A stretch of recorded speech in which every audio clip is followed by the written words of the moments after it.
Hello my dear students, जैसा कि आप जानते हैं हमने रीड के लिए साइंस की क्लासेस को कंटिन्यू रखा हुआ है। हमने स्टार्ट किया था बायोलॉजी से, बायोलॉजी के चैप्टर सेल से। हमारा जो मेन टारगेट है वो है एग्जाम में सिलेक्शन लेना। इसलिए हम एग्जाम में सिलेक्शन के आधार पर पॉइंट टू पॉइंट चीजों को डिस्कस करेंगे। बहुत ज्यादा डिटेल में डिस्कशन हमको नहीं करना, हमें केवल उस आधार पे पढ़ाई करनी है कि हमारे सभी क्वेश्चंस इजीली सॉल्व हो जाएं। हमने देखा था कि लास्ट क्लास में part of cells, cell membrane और सेल वॉल, कोशिका झिल्ली और कोशिका भित्ति क्या होते हैं। आज की क्लास में हम डिस्कस करने जा रहे हैं जीव द्रव्य यानी प्रोटोप्लाज्म के बारे में। डिटेल में कुछ भी डिस्कस नहीं करना, हमें केवल एग्जाम पॉइंट ऑफ व्यू के अकॉर्डिंग डिस्कस करना है कि एग्जाम में हमारा क्वेश्चन बाहर नहीं जाना चाहिए। कम टाइम में ज्यादा से ज्यादा अच्छे से अच्छा कंटेंट हमको क्लियर करना है। जीव द्रव्य यानी प्रोटोप्लाज्म, इसकी खोज करने वाले थे डुजार्डिन। कौन? डुजार्डिन। डुजार्डिन ने प्रोटोप्लाज्म यानी जीव द्रव्य को नाम दिया सारकोड। क्या नाम दिया? सारकोड। अब प्रोटोप्लाज्म नाम जो जीव द्रव्य का है, इसको देने वाले कौन थे? इसको देने वाले थे पुरकिंजे। तो जीव द्रव्य में दो साइंटिस्ट के नाम हम पढ़ते हैं, एक है हमारे डुजार्डिन, दूसरे हैं हमारे पुरकिंजे। डुजार्डिन ने जीव द्रव्य की खोज की और जीव द्रव्य का नाम रखा सारकोड, जबकि पुरकिंजे ने जीव द्रव्य का नाम रखा प्रोटोप्लाज्म। आगे देखते हैं, जीव द्रव्य कोशिका द्रव्य और केंद्रक द्रव्य से मिलकर बना हुआ होता है। क्या? जीव द्रव्य किस किस से मिलकर बनता है? कोशिका द्रव्य और केंद्रक द्रव्य से। जीव द्रव्य सिद्धांत देने वाले कौन थे? ये सिद्धांत दिया था ओ हर्टविंग ने। किसने? ओ हर्टविंग ने। और कब दिया था? 1892, 1892 के अंदर। आगे हम देखते हैं कि जो हमारा जीव द्रव्य होता है उसका 80% भाग, 80% पार्ट जो होता है वो पानी यानी वाटर से बना हुआ होता है। अब हम देखेंगे कि जो 99% जीव द्रव्य होता है वो मेनली 4 तत्वों से मिलकर बना हुआ होता है। ये 4 तत्व कौन कौन से हैं, आइए देखते हैं। ऑक्सीजन, ऑक्सीजन का है 76%। कार्बन, कार्बन है 10.5%।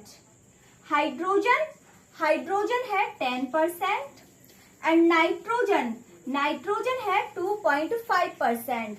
ऑक्सीजन, कार्बन, हाइड्रोजन, नाइट्रोजन, इन 4 तत्वों से मिलकर जीव द्रव्य का 99% पार्ट बना हुआ होता है। जीव द्रव्य के बारे में इससे बाहर क्वेश्चन नहीं जाता है। एक बार रिवाइज कर लेते हैं। जीव द्रव्य यानी प्रोटोप्लाज्म, जिसकी खोज की थी हमारे डुजार्डिन ने। डुजार्डिन ने नाम दिया था जीव द्रव्य को सारकोड। प्रोटोप्लाज्म नाम किसने दिया था जीव द्रव्य का? पुरकिंजे जी ने। किसने? पुरकिंजे। जीव द्रव्य कोशिका द्रव्य और केंद्रक द्रव्य से मिलकर बना हुआ है। जीव द्रव्य सिद्धांत देने वाले कौन थे? ओ हर्टविंग, जिन्होंने 1892 में यह सिद्धांत दिया 1892 के अंदर।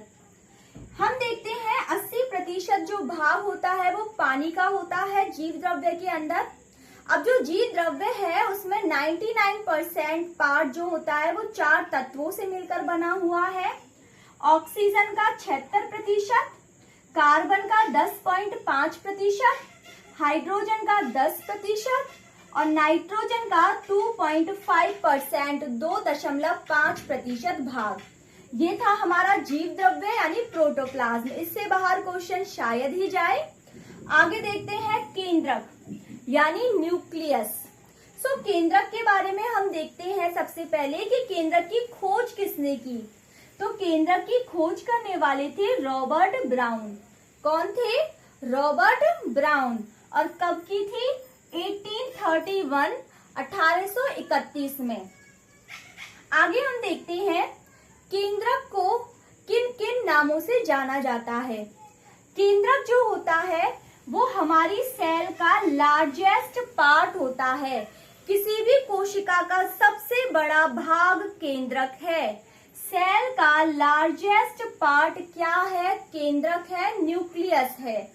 उसके आगे हम देखते हैं ब्रेन ऑफ सेल, कोशिका का दिमाग। ब्रेन ऑफ सेल भी किसे कहा जाता है? केंद्रक यानी न्यूक्लियस को। मैनेजर ऑफ सेल, कोशिका का मैनेजर भी किसे कहा जाता है? केंद्रक को।